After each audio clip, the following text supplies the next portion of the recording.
Everybody saying, we want the funk. We gotta have that funk. We kick it old school, we think we're so cool. We take it back to the past, we gonna act a fool. Up jumps the middle finger, make mine. Hello, and welcome to Sports Buzz, the Fanatical View. I am your host, Scott D. Lewis, here live in studio, Comcast Cable Channel 23, Danbury, Connecticut. And that was the funky sounds of Dick Lexus. That means we are back. Okay, we are back Missed that song, after Bob. a month hiatus. Been away for the summer hiatus, catching some sun rays and doing all that good baseball stuff. And you know, but it's nice to be back. Nice to hear those Dick Lexus beats coming in, opening up the show, and of course, Fatty Roots is bringing it right through the show. And we won't sit back and just listen. No, we'll have it play in the background while we chat it up. Let's say hello to Mr. Bob Broad Jr. Hello, Scott. How's your summer so far? The summer's been pretty good, you know, enjoying myself, having some fun, doing some work and all that good stuff. Yours? Yeah, I've been busy with other things too, so.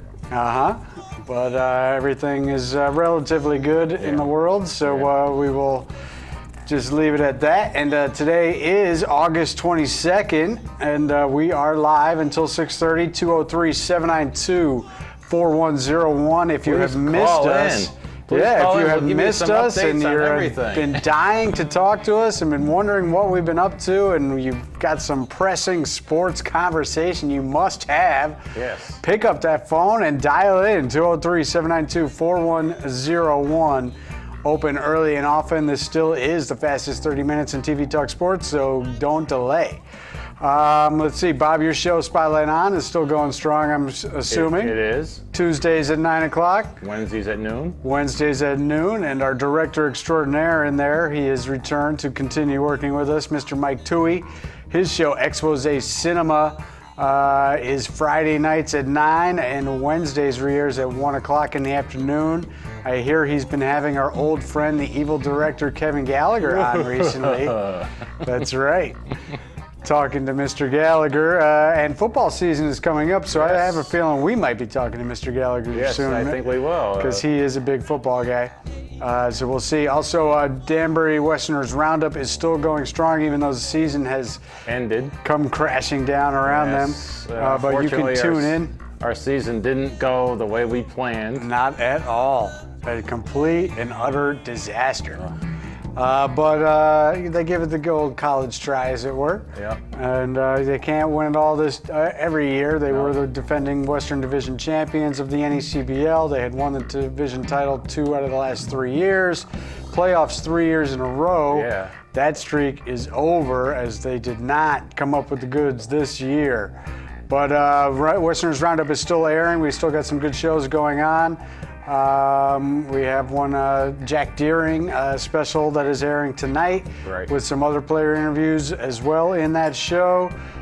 Next week, I believe, we will finally unveil the Ron Darling Celebrity Breakfast Show that we've been, which has been in the works for a couple months now. It was in the vault for a little while. Yes. But beware, it is on its way. We finally figured things out, and we'll have that. For the fans who are of the NECBL, the Keene Swampats beat the Newport Gulls. Keene comes up big. They're a powerhouse in the league. They're always got a good team, and they win the NECBL championship this year over Newport. You said, so it was a good season for them, and a good season overall for the league. They did expand this year, so that was exciting for the league, and the expansion teams played pretty well. Oh, yeah. There was a lot of balance, I thought. A lot more balance this year in the league. And Ocean State both made playoffs. Yeah, so it's good when you get 2 new teams in and they're playoff bound. So they weren't, cupcakes on the schedule for anybody. No. They were tough teams. All right, Bob, let's get into it. We are deep into August. Pennant races in full swing. And, of course, the only thing that we need to talk about is A-Rod. Is it A-Rod or A-Royd? A-Roy. A-Fraud. Payrod. Payroyd. Hayrod. E-Rod. K-Rod. Stray Rod. I see in the post today, he's doing this now. Shush Rod. Yeah, he's not saying a word. Keep it quiet, Rod. After weeks of mudslinging with his lawyers just taking on the Yankee brass, who have willingly brought him back after trying to keep him out of the season. Now he's telling his lawyers to zip your lip. It's time to play baseball. We're trying to catch up into the playoff standings and get back in this race. And right there, let's go back to that photo for a second, Mike. I mean, what a disgrace. This is just an absolute disgrace. Oh. Yankee fans going to the game, cheering on a cheater, an absolute fraud, someone who has robbed the fans money. Yes. He is the reason you cannot go to the game. His contracts, and there's a Boston fan who has it right. A-Rod is a fraud. Nice little kid with that sign instead of the kids with their parents at the Yankee game getting autographs from a fraud. What a disgrace. Yankee fans are, that first game back, it was interesting. We were going to wait to see what was going to happen at Yankee Stadium. It seemed like he was going to be universally booed, even at home. And it was a mixed bag of, a lot of boos, but a decent amount of cheers. And as the weekend went on, the booing kind of was passe, and people were like, he's in pinstripes. I need to root for my team, which I kind of get. But I mean, at the same time, he's back, he's for your team, but he's taking on your team. Right. I mean, he is, in litigation against the Yankee organization, saying that they were fraudulent in their medical reports, that they ran him out there on a bad hip, hid medical reports saying he had a bad hip in the playoffs last year. They hung him out to dry in that playoff series against the Tigers when he was miserable, and he ended up getting pulled in the ninth inning for Raul Ibanez. Right. Just embarrassed him by running him out there with an injury and then adding insult to injury by pulling him with runners on base in a big spot in the game in the ninth inning of those playoff games.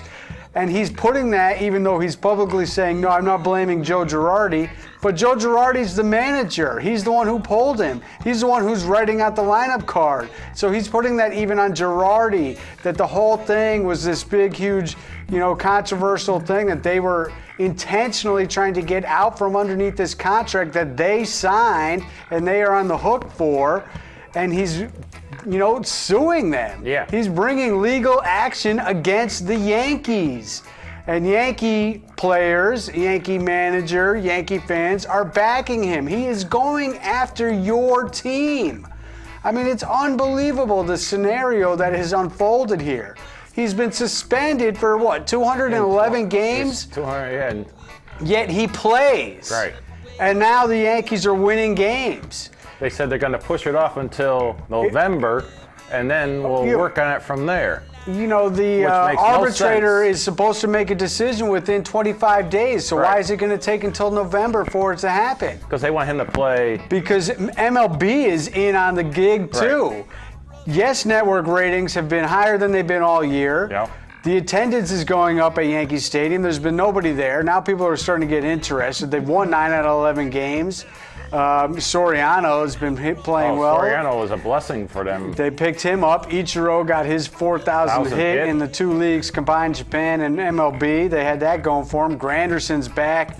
Cano's playing for a contract. He's been playing reasonably well.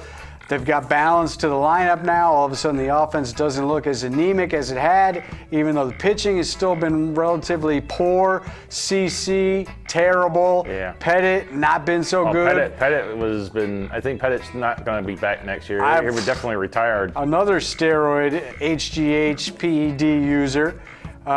Hughes is horrible. So their pitching is really not that good. And the other thing is, the sad thing about this whole aroid thing taking front and center stage every day, the legendary Mariano Rivera is going out and no one's even talking about him. No. It's all about aroid. And Mariano had blown, 4 games? 3 in a row, which was shocking to see. But so it all came to a head on Sunday Night Baseball this week. Oh, yes, it did. And how many times have we talked about this? Side note, Bob, before we get to the action. Yeah. Doesn't it seem like every year we have this conversation? I get all up in arms about the schedule. Yeah. The Yankees get a nice little 3-day getaway weekend to Boston. Yep. The Red Sox, meanwhile, are playing 16 out of 19 games on the road. Yeah. They come home. They don't even unpack their bags to play 3 games against the Yankees. Yankees are in New York leading into the series. They take a nice little trip up to Boston for the weekend. Then they come back home with a day off on Monday. Yeah. After the game, after midnight ending Sunday night game. Meanwhile, the Red Sox back on the road, flying on Monday to San Francisco for a game in San Francisco Monday night, a nationally televised game. I mean, come on, please, with the schedule. I mean, it's unbelievable that this thing goes on. But anyway, so the game goes down. They're looking for the split of the series. They've each taken one game. The rubber match Sunday night. Red Sox go up 2-0, and Ryan Dempster unleashes the beast. Throws behind A-Rod's legs on the first pitch. Then he throws 2 inside pitches, and this was what has annoyed me all week long. I just keep hearing everybody say he threw 4 straight pitches at A-Rod. I mean, come on.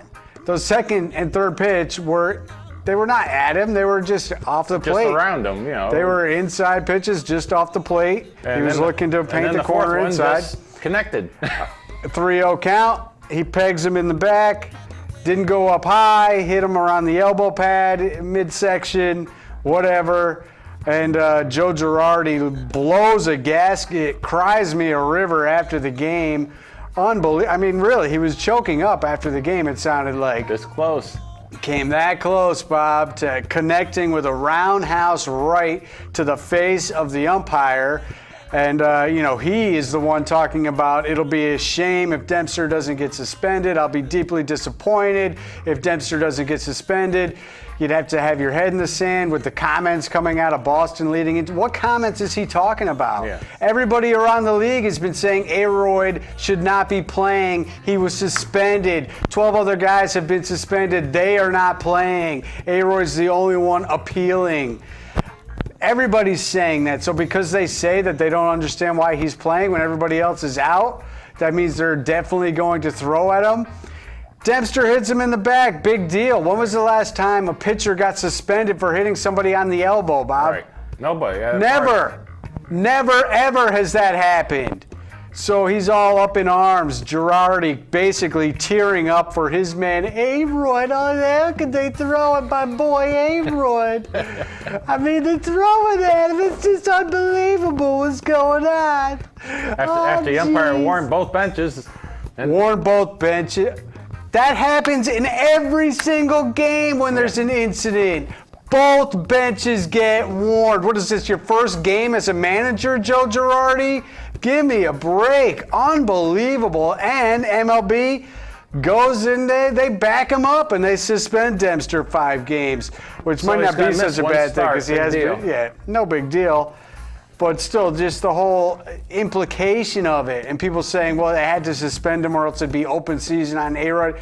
I mean, give me a break. The whole thing is a joke. The guy should not be playing. He makes a mockery of the sport. He's made a mockery of everything about sports. He is the reason why. I mean, where is the class action lawsuit? And I actually heard that there is one in the works from a fan finally getting on board with this. This is the reason why ticket prices, concession stands, he was the one who got the $250 million contract that he bagged out of and then begged back in, and the Yankees gave him a 10-year, $300 million extension. Yeah. And now they're trying to get out of the contract, and he's suing them.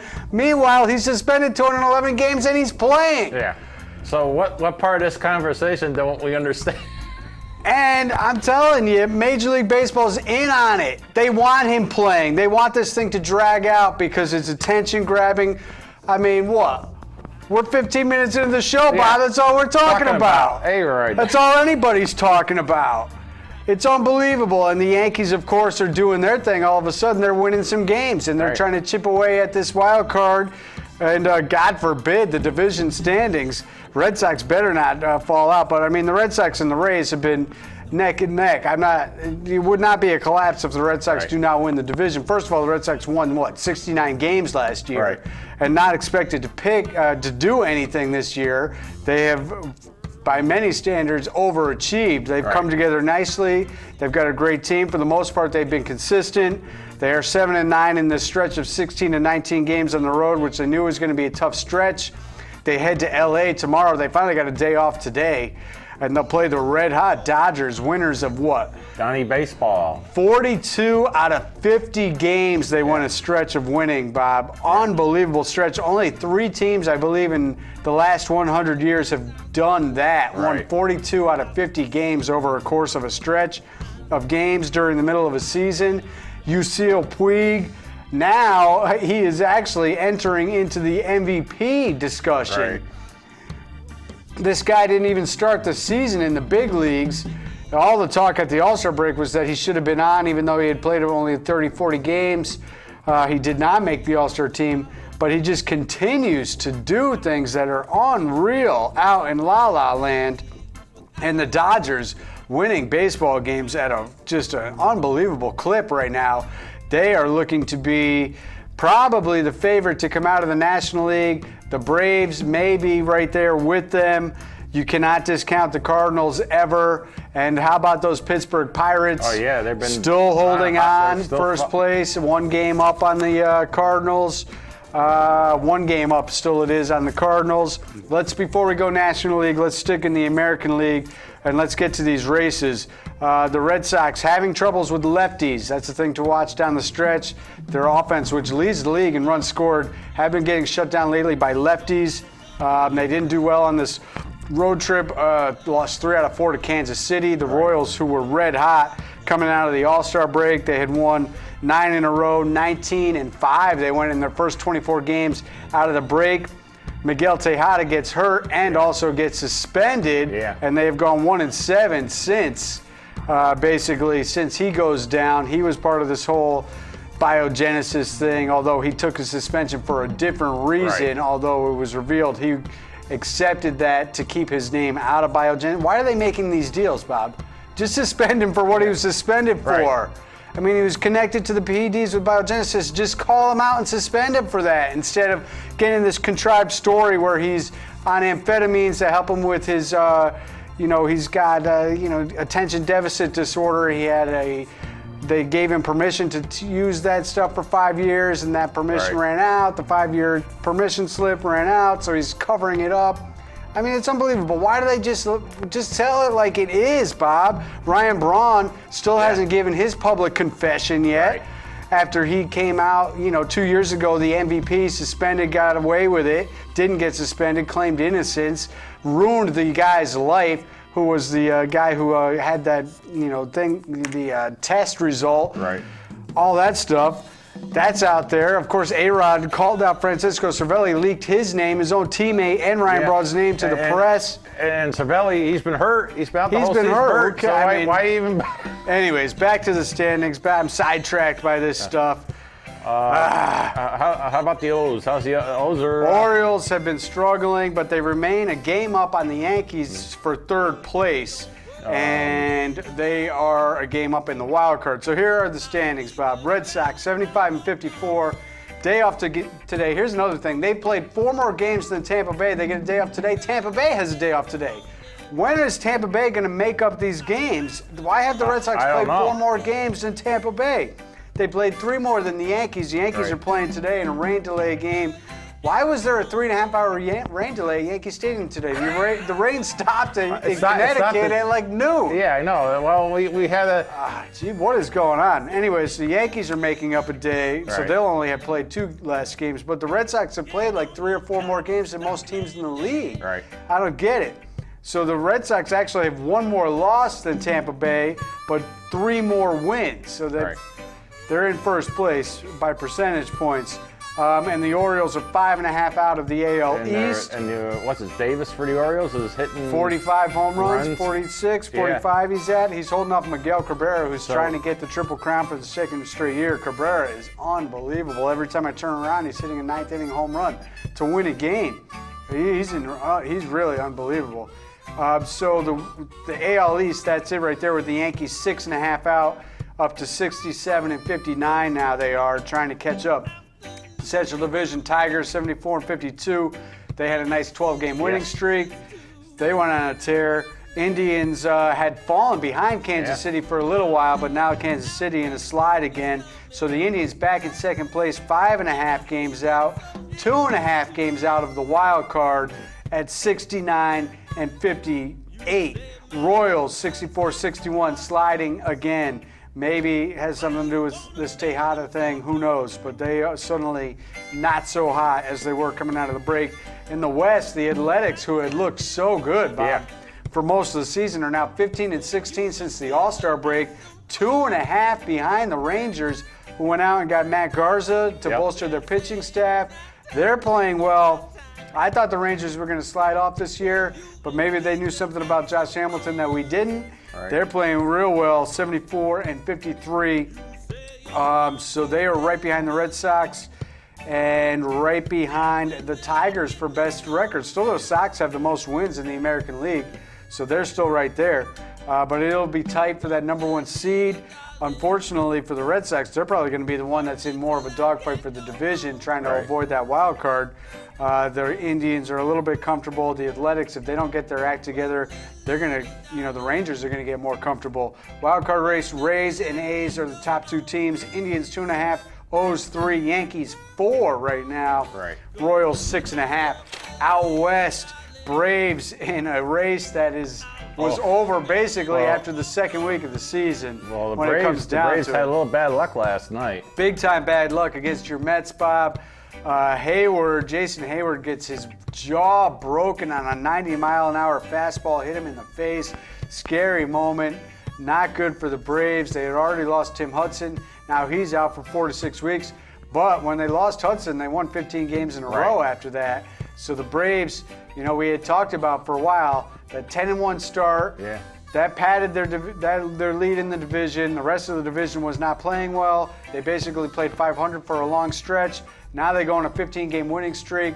All of a sudden, 77 and 49. They are looking very good, looking very balanced offensively and pitching-wise. Their bullpen, we know, is just lights out. Right. If they can get to the ninth inning with a lead, or even the 8th inning with the arms they got there. We don't even need to mention really the rest of the division except for your Mets. You got anything you want to say? They're still not to that bench water mark of 7 games below 500 when they went 4 games straight over the Yankees. I'd be very happy if they make 500. They got back to that 7-game mark below a couple times as they tried to inch towards 500, but they can never get back past that. 58 and 67 right now. Quick math says 9 games below 500. Yeah.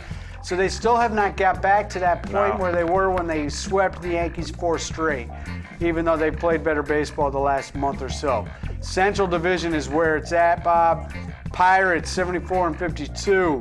So they are 3 games behind the Braves for that number 1 spot in the overall division National League standings. Cardinals 73 and 53, 1 game out. Big Red Machine. Don't sleep on the Big Red Machine. 72 and 55. If the Pirates and Cards beat up on each other and are worried about themselves, the Reds could slip in the back door. They're right there. And the Dodgers have this thing wrapped up, running away with it. 74 and 52. Diamondbacks 65 and 60. 8.5 out of the West. So it's all the Dodgers and it's all the Braves in the 2 divisions. Central is where it's at. Wild card race is really a 2-team race. It's going to come out of the Central. I mean, it's a 3-team race. Whoever wins the division, Pirates, Cardinals, Reds, will have the division. The other 2 teams will play a 1-game playoff. So that's a pretty wild scenario. I do not see the Diamondbacks getting back into the wild card. They're 7 out. Either. But hey, on a quick side note. What do you got? Cubbies, right? We had the Cubs made a trade with the Rangers from former Western Michael Olt. Oh, that was part of the trade? Was that part of the Garza trade? Yes. Oh, I didn't realize that. Yeah, so Olt goes to the Cubs. So he's getting some play time. He's playing in the big leagues for the Cubbies' big league roster. Okay, I'll have to take a peek at that. We'll quick mention locally wise, Pirates still, Charlie Morton is healthy now, and he's pitched a couple months now. He's been back a month and a half at least. He's been part of this pennant race they're in, and he's pitching very well. NFL is getting very close, Bob. We're going to get real close to having to do a little NFL preview. Hey, this weekend we got the Giants and Jets playing each other. And then next week it's Giants and Patriots. Yes. Patriots play tonight in Detroit. Everybody made a big, huge deal last week when If Brady went got down hurt. at practice. It was the end of the world. Oh, Brady's Here hurt. comes It's all Tebow. over. He was back at practice the next day, played on Friday night. No problems against Tampa Bay, and they've looked pretty good. Amendola looked very sharp in that game against Tampa Bay. They have 6 rookies at wide Right. receiver. Not all of them will make the team, but it's Amendola, it's Edelman, and then these 6 rookie wide receivers led by Aaron Dobson. So the wide receiver situation is a little bit dicey. We know, of course, the tight end situation as well. Gronk projected maybe week 3 he'll be Maybe. back. Jake Ballard is healthy, but maybe some people say he doesn't look that great. Right. We'll see what happens there. They got a couple other young tight ends that they're looking at that look pretty good. Running back situation I do like. Stephen Ridley, of course. Shane Vereen looking very good. He'll take the place of Danny Woodhead. Brandon Bolden was great early last year before he got hurt. He's back. LeGarrette Blount, nice addition. Power back. Leon Washington. Neon Leon's going to be handling the kick return duty, which is going to be a big bolster because Patriots have not had any explosion in that part of their game. Jets, Dirty Sanchez, please. Hopefully we get a chance to see this photo. We do. Yeah. There it is. What is that look? Dirty Sanchez, Mark Sanchez, unbelievable. I have no words for this look that he's going for. And how about this? I mean, he's what, 5th, 6th season now, Bob? Yeah. And he still has to play 3/4 of game 2 of the preseason to prove himself as he's in this battle with Geno Smith, who's hurt. Yeah. What has Rex Ryan got to prove? Geno Smith's even been hurt, and he's still playing 3/4. Unbelievable. How about your Giants? You're telling me you think Victor Cruz is seriously hurt. It's possible. It's very possible. I know he was banged up. I didn't look further into that. I guess I should have. I thought it was just kind of a minor injury. At least I got to meet a legend. And he's unhappy with his contract. Yeah. Oh, did we get that photo, Bob, with Jeff Eagles? No. I don't know. Did we see that at the beginning of the show? My short-term memory is slipping me. I think maybe we did at the top. There it is, Bob with Jeff Eagles at the Westerners Charity Roundup golf tournament. Yes. Stay tuned. The Westerners Roundup is coming up. We are running out of time. Giants with some injury problems. Their defense doesn't look as good. So, I figure, and there we go. Cheerleaders are back in mid-season form. So next week we'll be talking more about... Yeah, we'll get more into football. We'll see what happens as these pennant races continue to tighten up. And we'll have more on we got plenty of A-Rod. cheerleader photos going. Looking very... Cheerleaders are definitely looking like they are in mid-season form. So that is nice to see. Football coming back into our view. And we are happy to be back. We are on schedule, I believe, to be back now for an extended period of time. Yeah. We'll see what happens with that. We'll try to bring you all the buzz that needs to be talked about in the sports world. And we are out of time. So thanks for getting back with us, and we'll look forward to seeing you next week. Roundup coming up next. Stay tuned. You'll see me in that show as I was hosting, guest host. So we'll see you next week.